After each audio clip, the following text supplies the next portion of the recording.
Ciao, buongiorno amici. Alam nyo ba na dito sa Roma ay may isang secret at hidden gem na hindi alam ng karamihan?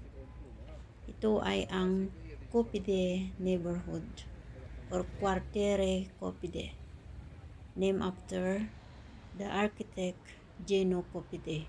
At ang entrance nito guys ay tinatawag na Palazzo della Ambasciatore or the Ambassador Palace, na may mga palamuting kamangha-manghang art. At ito na isa ang iron chandelier. So guys, mag-stay tuned po kayo at samahan nyo ako na mag-explore dito sa maliit na district na ito, na ang location ay nasa border ng dalawang district na kinukonsider na lugar ng mga nasa upper class, ang Parioli District at Resti District.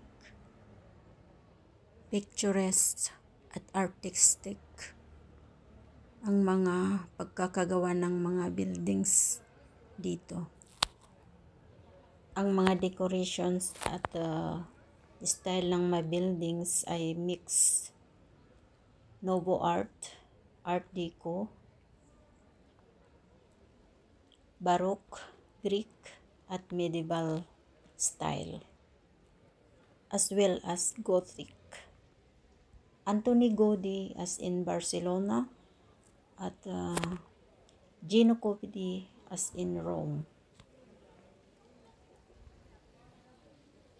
Ang pinakasentro ng district na ito guys, ang Piazza Mincio, na kung saan nandyan yung The Fountain of the Frog, na ang kwento niyan guys ay nung 1965 daw nag-perform dito ang bandang The Beatles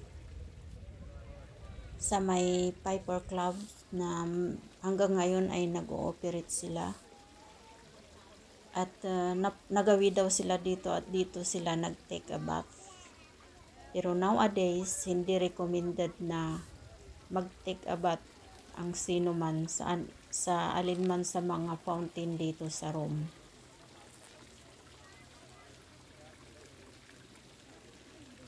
Ayan guys, napaka weird at ecclesiastic ang dating ng place na ito. Mga animals ang mga decorations. Famous ito sa mga may mga film daw dito na ginawa, mga horror film.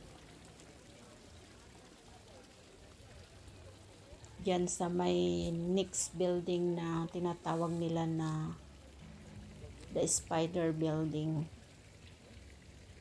Ang spider daw guys ay sumisimbolo ng kasipagan. Ito.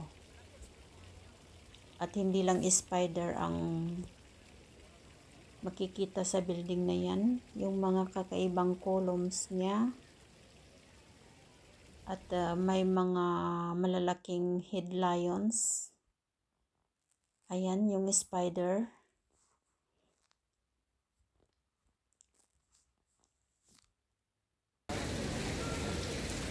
At ang pinaka-favorite ko dito sa neighborhood na ito guys, ayan, tinatawag na Vilino della Pate or the Paris Villa.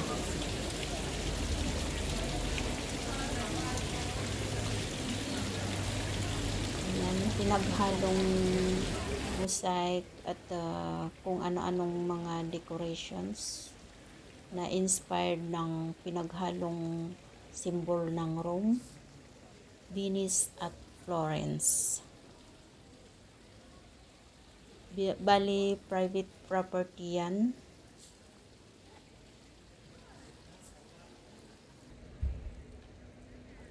Lahat ng mga nanditong buildings ay private property.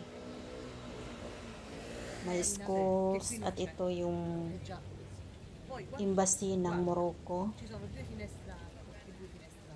Ayan, may mga kakaibang decorations, may mga mosaic, at kung ano-ano pa. Hindi tayo bihasa sa mga maraming klaseng architectural decorations. Kaya pagpasensyahan nyo na guys. Salamat po sa inyong panonood. Hanggang sa muli.